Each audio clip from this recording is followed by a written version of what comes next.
नमस्कार, मैं हूं रत्ना और आप देख रहे हैं सी न्यूज़ भारत। वक्त हो चुका है महाराष्ट्र बुलेटिन का। बात होगी डोंबिवली की, जहां ठाकुरली की अनुसूया धक्कादायक इमारत को सील कर खाली कराया गया।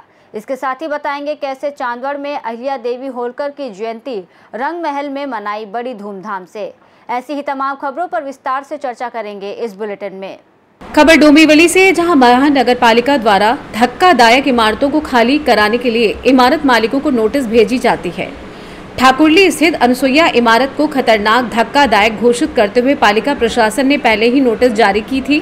शुक्रवार 30 तारीख को पालिका की सहायक आयुक्त हेमा मुंबरकर ने पुलिस सुरक्षा के साथ इस धक्कादायक इमारत को खाली करवाया।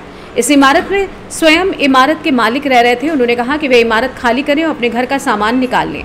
इसके बाद पालिका प्रशासन ने संबंधित घर को ताला लगाकर सील कर दिया और साथ ही इमारत में चालू दुकानों को भी सील कर दिया गया है।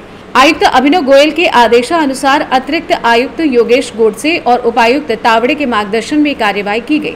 सहायक आयुक्त हेमा मुंबरकर ने बताया कि धक्कादायक इमारतों को नोटिस जारी करने और उन्हें खाली कराने और सील करने का कार्य जारी है। माननीय आयुक्त महोदय यांचे निर्देशानुसार माननीय अतिरिक्त आयुक्त श्री गोडसे साहेब आणि माननीय उपायुक्त श्री तावडे साहेब यांच्या मार्गदर्शनानुसार आज सगळ्या वॉर्डमध्ये माझ्याकडे एफ आणि जी वॉर्ड आहे। आता सध्या परिस्थितीत जी वॉर्डाचा तात्पुरता चार्ज आहे।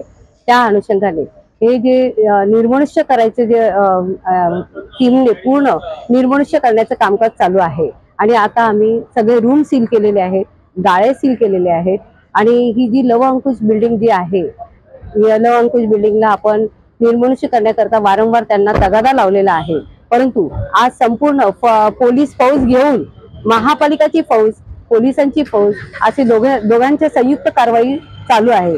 सगळ्यांचे सामान काढून त्यांना दुसरीकडे शिफ्ट करून सगळे निर्मनुष्य केलेलं आहे। आता ही बिल्डिंग पूर्णपणे रिकामी करण्यात आलेली आहे आणि या संदर्भात संबंधितांचा गैरसमज होऊ नये त्याकरताही त्यांना स्पष्ट सांगितलेलं आहे की उद्या भविष्यात दुर्घटना घडू नये, हे तुमच्या हितासाठी आहे।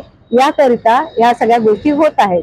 खाली करत आहोत, सामानासहित त्यांना खाली करून घेण्यात आलेलं आहे आणि पोलीस खातं, रामनगर पोलीस स्टेशन यांचीही आपल्याला ही मदत मिळालेली आहे आणि त्यांच्या सहकार्याने आणि आमच्या टीमच्या सहकार्याने हे सगळ्या गोष्टी रिकाम्या करून सील करण्यात आलेल्या आहे। आजच्या तारखेला संपूर्ण बिल्डिंग निर्मनुष्य करण्यात आलेली आहे। धन्यवाद। डोंबिवली से सी न्यूज़ संवाददाता दीपक मोरे की रिपोर्ट। नासिक जिले के चांदवड़ में अहिल्या देवी होलकर की त्रिशताब्दी जयंती धूमधाम के साथ मनाई गई। शोभा यात्रा में होलकर परिवार के वंशजों और कई मंत्रियों विधायकों ने भाग लिया। रंगमहल में अहिल्या देवी के सिंहासन और अर्ध प्रतिमा की पूजा हुई, जहां उनके कार्यों की प्रशंसा की गई। मंत्री गिरीश महाजन ने 1 वर्ष के भीतर चांदवड़ में उनकी पूर्ण आकार की घुड़सवार प्रतिमा स्थापित करने का आश्वासन दिया। कार्यक्रम का सफल आयोजन त्रिशताब्दी जन्मोत्सव समिति ने विधायक राहुल आहेर और भूषण कास्तीवाल के सहयोग से किया।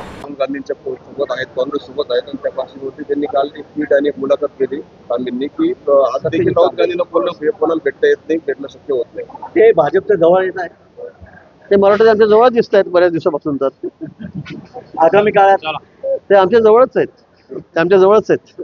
चला, माजी पालकमंत्री आज एका व्यासपीठावर होते। भावी पालकमंत्री कोण होणार याची उत्सुकता लागली आणि त्यात ती छगन भुजबळ यांची मंत्रिमंडळात एंट्री झाली, निर्माण झाली। आपण वाट बघा, वेट अँड वॉच। मला विचारलं तर संशय घेतला आणि काठीने मारणे, गालावर मारणे म्हणजे असे मला वाटतं अतिशय निर्लज्जपणाचा कळस आहे। मला असं वाटतं म्हणजे एका मुलीचा एवढा छळ झाला, तिला एवढी मारठोक झाली, तिच्या अंगावर एवढ्या 30-30 खुणा आहेत आणि बिचारी त्यात ती गेली। एवढा म्हणजे सगळ्यांच्या डोळ्यात पाणी आणणारा विषय असताना अशा पद्धतीने वकिलांनी तिच्या चरित्रावर बोलावं, घाणेरडे आरोप करावे, मला वाटतं यापेक्षा दुर्दैव असू शकत नाही।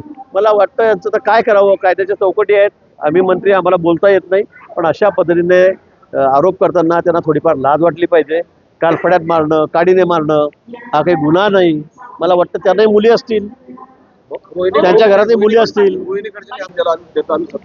नाही हा तो त्यांचा प्रश्न, त्यांनी काय म्हणावं काय म्हणू नये। पण मला वाटतं अशा पद्धतीने बोलणं, अशा पद्धतीने एवढं चारित्र्यावर कोणाचा आरोप करणं म्हणजे समोर दिसतंय की त्यांनी कशा पद्धतीने चॅटिंग केलेलं आहे, व्हिडिओ चॅटिंग केलेलं आहे, कशी मागणी केलेली आहे पैशांची, पैसे दिले नाही, हुंडा दिला नाही किंवा नाही तर मग तुझ्या भावांना मी बघून घेईल, त्यांना मी त्यांना कॉलेजमध्ये इकडे तिकडे जावं लागतं यावं लागतं. म्हणजे अशा पद्धतीने इतकी दादागिरी करून हुंडा मागितला, त्याचे पुरावे सगळे असताना आणि मग नंतर स्वतःच्या बचावासाठी निर्लज्जपणाचा कळस आहे मला वाटतं हा. अशा पद्धतीने स्टेटमेंट करणं त्या वकिलालाही थोडी लाज वाटली पाहिजे.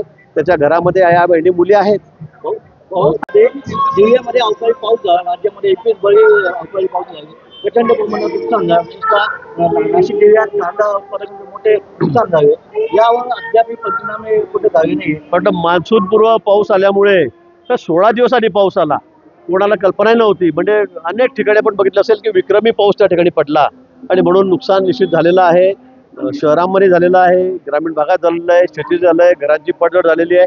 त्या संदर्भामध्ये सर्व पंचनामे करण्याचे आदेश माननीय मुख्यमंत्री महोदय आहेत, महसूल मंत्री यांनी सर्व अधिकाऱ्यांना जिल्हाधिकाऱ्यांना दिलेले आहेत. असं कोणी राहणार नाही की ज्याचं कांद्याचं नुकसान झालेलं आहे, पुढे फळबागाचं नुकसान झालेलं आहे आणि त्याला मदत मिळत नाही.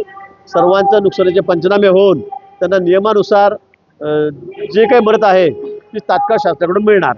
महाराष्ट्र नासिक से सी न्यूज संवाददाता सुनील सोनवड़े की रिपोर्ट। फिलहाल इस बुलेटिन में बस इतना ही। देश और दुनिया की तमाम बड़ी खबरों के लिए देखते रहिए सी न्यूज़ भारत।